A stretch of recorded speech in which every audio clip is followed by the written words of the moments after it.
Take a look at this segment run on MSNBC at 10:45 a.m. on August 18th of 2009. A man at a pro-healthcare reform rally just outside wore a semi-automatic assault rifle on his shoulder and a pistol on his hip. The Associated Press reports about a dozen people in all at that event were visible. Also, there are questions about whether this has racial overtones. I mean, here you have a man of color in the presidency and white people showing up with guns strapped to their waists or to their legs. And the gentleman with the assault rifle, representing the angry, ugly face of white racist America, come to lynch the black president? The man whose face we never see but whose rifle and handgun are used to make the case? Who is this horrible bigot? Oh, it's this man. And what is his hateful, racist, lynch mob reason for attacking the president of color? I'm absolutely, totally against healthcare in this way, in this manner. Stealing it from people, I don't think that's appropriate.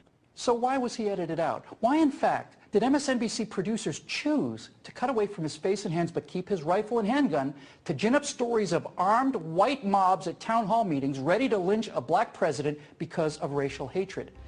He was edited out because not only didn't he fit the narrative, he was edited out and the American people were lied to by MSNBC because he ran counter to the narrative. Our news organization, can you give us a chance to ask a question, sir? Go ahead. Sir, can you state, Mr. President-elect, can you state categorically, Mr. President-elect, can you give us a question? You're attacking us. Can you give us a question? Don't be rude. Can you give us a question?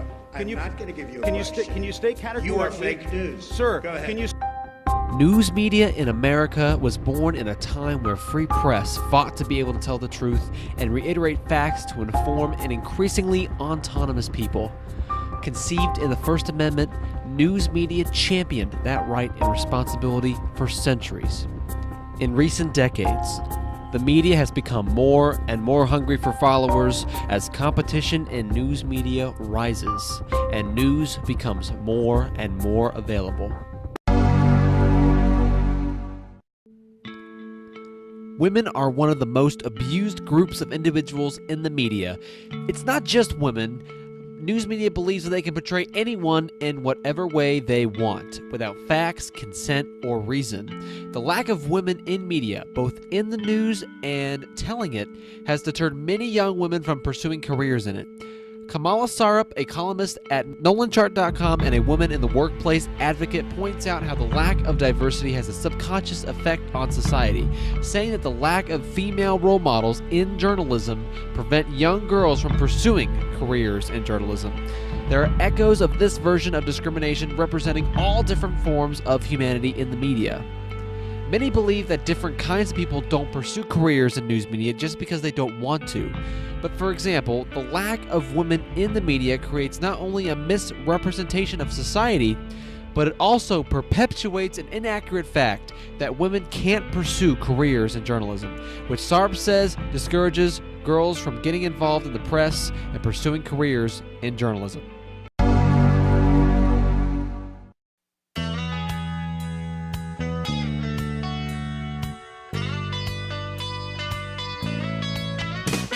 Different news outlets have been accused of picking and choosing facts to appeal to a specific audience.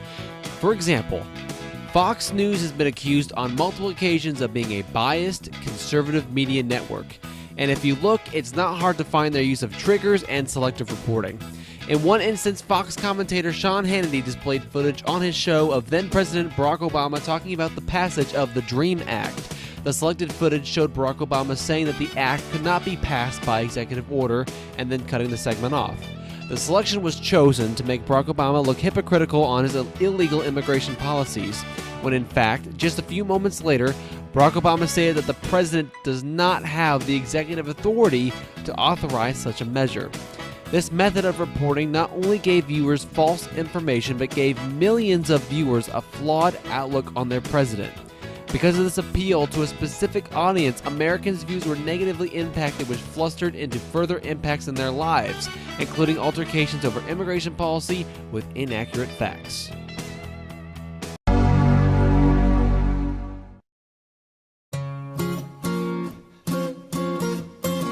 The tint of news media is discouraging minorities from getting involved in the press. It's not just the news media that's to blame for leaving out the minorities. In fact, it may not even be their faults at all. It starts with the development of new technology and the government regulating it. In an interview on NPR, Joseph Torres, author of News for All People, said that the government has created a system where we have scarcity. And that in radio, only a certain amount of licenses the FCC give out in airways or a certain amount of stations. And because of that, government decisions places the hands of control of these licenses in the hands of just a few, which pushes minorities out. Torres claims that the systematic racism and lack of diversity in the media pushes minorities away from careers in the media, which then contributes to the limited, many times biased perspectives of people in the press. Torres also says that minorities have contributed to the development of journalism more than history will acknowledge, including his book. A contributing author, Juan Gonzalez, says that it's the policy developed on new technology, like radio, internet, smartphones, that discourages minorities with little opportunities from getting involved. We have to make sure the internet remains an open platform to allow entrepreneurs of African American, Latino, who knows, to be able to excel and create new products.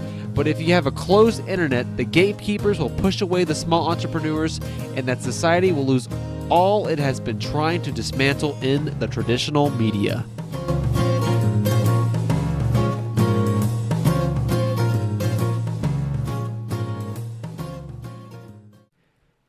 News media now is more profitable and available than ever. It is powerful, and bias is prevalent everywhere. Everyone knows that the press and the news it brings to you has some bias, but look beyond the fake news and the obvious selected reporting and think differently about how the media discriminates and find a way that you can decrease the media's discriminatory influence on society.